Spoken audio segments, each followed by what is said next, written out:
Hey everyone.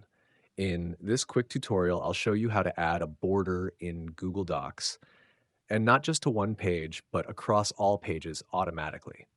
If this helps you, make sure to subscribe for more simple and effective Google Docs tips. Let's get started. To add a border that appears on every page, we'll use the drawing tool in Google Docs. First, go to the Insert menu, then select Drawing, and click on plus New. Once the drawing window opens, click on the shape icon, choose Shapes, and select the rectangle. Now draw the rectangle. This will become your border. Before saving, click on Fill Color and set it to transparent, then choose your desired border color using the border color option. You can also adjust the border weight to make it thinner or bolder depending on your style. After that, click Save and Close to insert it into your document. Once inserted, click on the border and choose In Front of Text in the text wrapping options.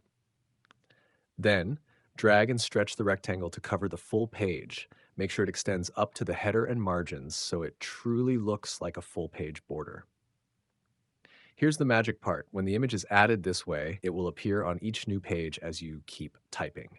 It acts like a repeating background frame across your document.